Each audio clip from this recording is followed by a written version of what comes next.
Bonjour, cher ministre de Dieu. Nous voici à la 101e leçon. Nous parlerons du chapitre 4 et du chapitre 5 du livre d'Apocalypse. Ces deux chapitres nous décrivent ce qui se passe dans la présence de Dieu. Il va sans dire que nous ne devons pas prendre les formes et images représentées dans ce livre au pied de la lettre. Soulignons clairement que nous ne devons pas prendre quoi que ce soit au pied de la lettre, car dans ce livre d'Apocalypse, ce qui est écrit représente des idées spirituelles que nous adaptons par des images terrestres dans le langage des hommes. Les disciples de l'amour Jean déclarent qu'aussitôt je fus ravi en esprit.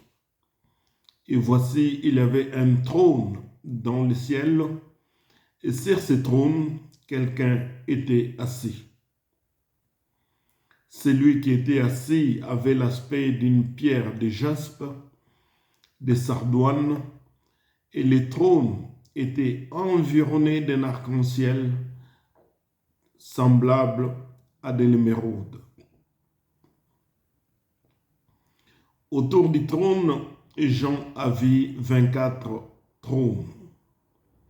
Et sur ces 24 trônes étaient assis 24 vieillards, revêtus de vêtements blancs, et sur leur tête, il y avait des couronnes en or. Du trône sortent des éclairs, des voix et des tonnerres. Devant le trône brûle 7 lampes ardentes. Et ces 7 lampes sont les 7 esprits de Dieu.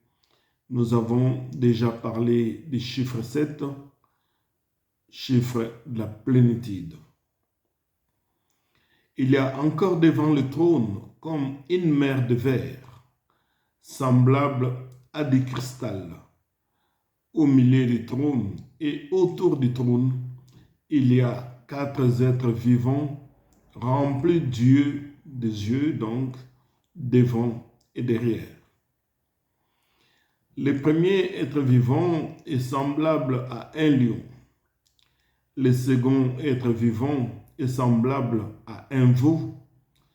Le troisième être vivant a la face d'un homme. Et le quatrième être vivant est semblable à un aigle qui vole. Les 4 êtres vivants ont chacun 6 ailes. Ils sont remplis des yeux tout autour et au-dedans. Ils ne cessent de dire jour et nuit, Saint, Saint, Saint est le Seigneur Dieu, le Tout-Puissant, qui était, qui est et qui vient. Chers ministres de Dieu, nous soulignons qu'il y a le trône dans le ciel, sur lequel est assis le roi de gloire. Il est entouré de 24 vieillards qui l'adorent. Parlant de 24, nous y trouvons le chiffre 12, qui est le symbole gouvernemental. Tenter de donner une réelle signification sur les 4 êtres vivants, cela ne découlerait que de l'hypothèse, des probabilités et des spéculations. Nous parlerons de la gloire des lions, de l'intelligence de l'homme, la force et le travail du bœuf, et enfin la vision perspicace de l'aigle. Ce qui est à retenir, cher ministre de Dieu, est que quand les êtres vivants rendent gloire et honneur et action de grâce à celui qui est assis sur le trône, à celui qui vit au siècle des siècles. Les 24 vieillards se joignent à eux, se prosternent devant celui qui est assis sur le trône. Ils adorent celui qui vit au siècle des siècles. Ils enlèvent leur couronne de leur tête et les jettent devant celui qui est assis sur le trône en disant: Tu es digne, notre Seigneur et notre Dieu, de recevoir la gloire et l'honneur et la puissance, car tu as créé toutes choses et c'est par ta volonté qu'elles existent et qu'elles ont été créées. Devant Dieu, il y a la louange, il y a l'adoration qui est donnée par les 4 êtres vivants, les 24 vieillards et les concerts des anges de Dieu. Nous passons directement au chapitre 5.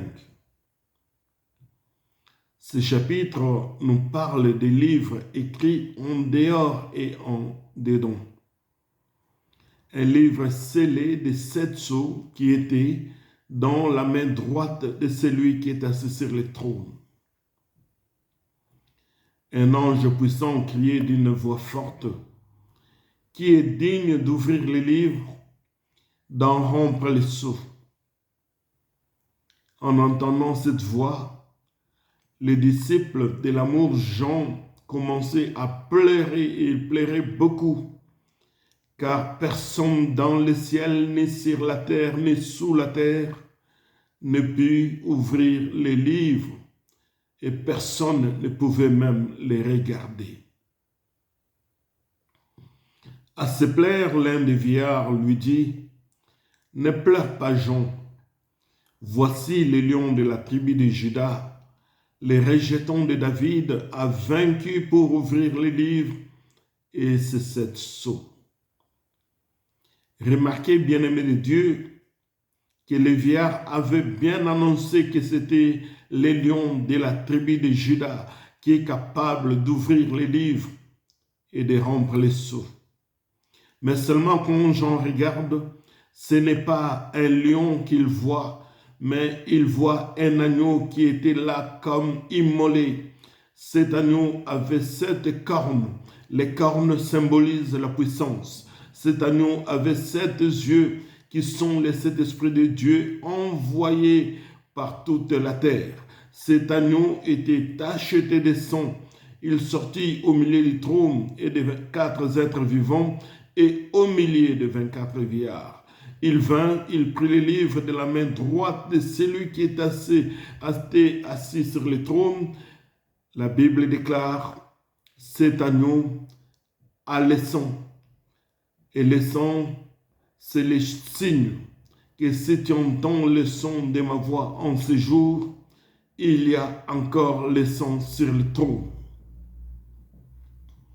Et s'il y a encore le sang sur le trône, c'est parce que Dieu veut pardonner les péchés pendant ce jour où tu es encore sur la surface de la terre.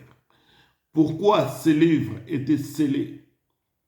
Là, nous renvoyons, nous voyageons dans l'histoire à partir du jardin d'Éden, où quand Adam et Ève avaient trafiqué la foi, la parole de Dieu, en écoutant les mensonges de l'ennemi, les diables, les livres de vie étaient scellés et ce livre retourna dans la main du Créateur.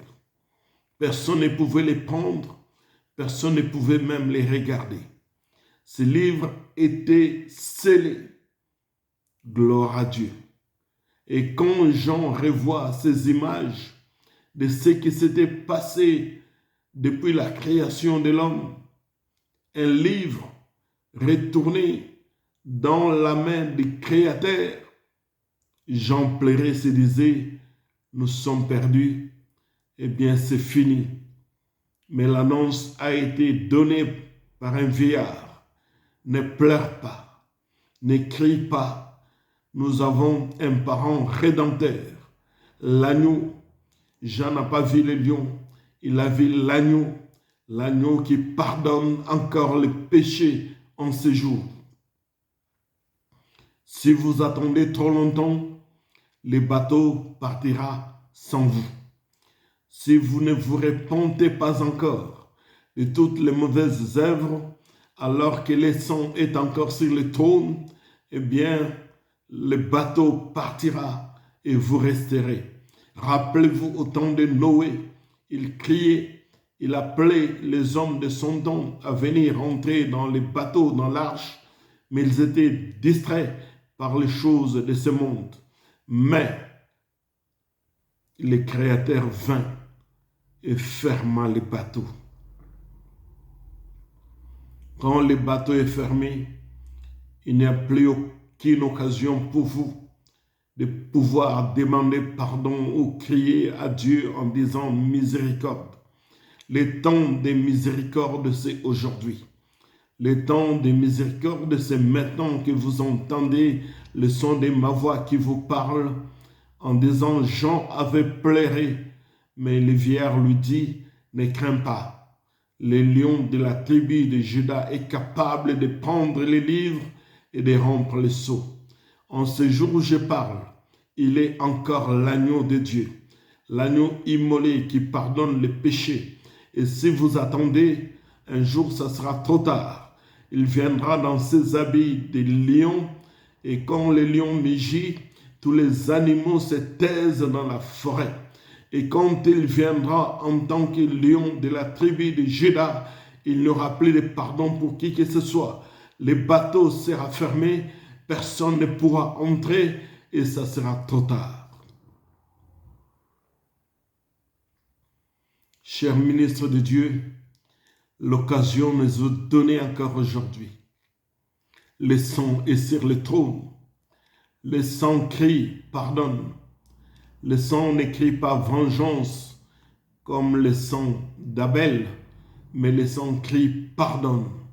Dieu vous appelle. Dieu vous appelle.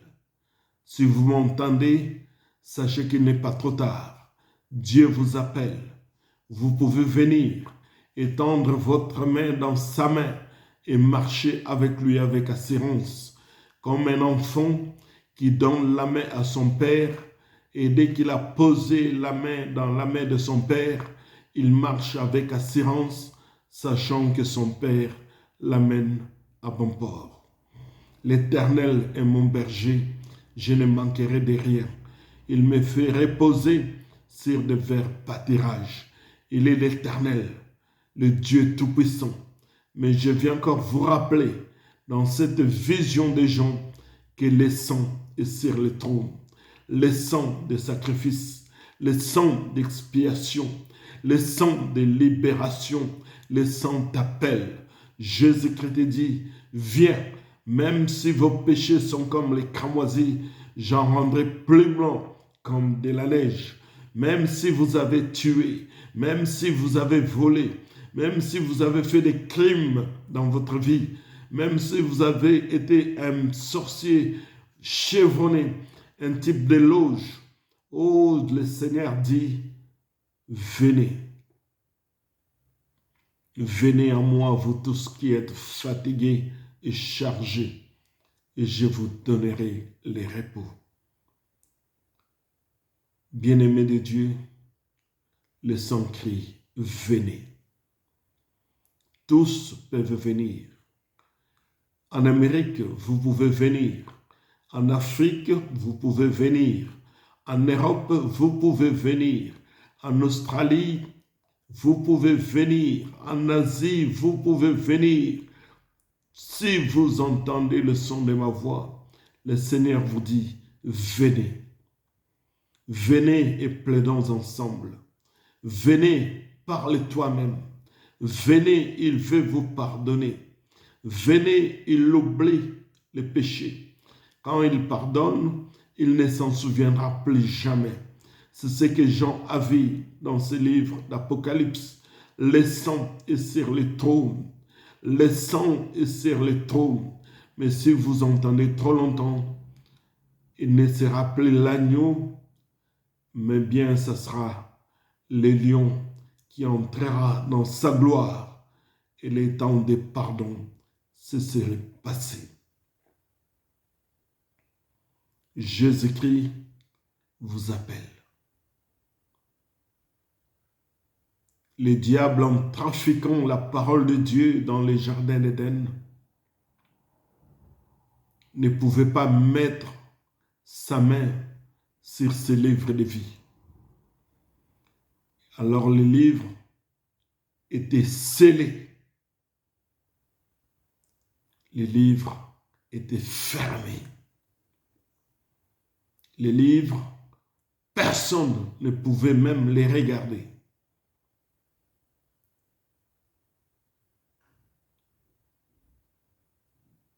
Mais l'agneau prit les livres. Il put rompre les sceaux. Il put l'ouvrir. Et je t'annonce qu'il est capable d'écrire des noms dans ces livres. Ton nom peut s'écrire dans ce livre de vie. Au nom de Jésus, soyez réconfortés. Amen.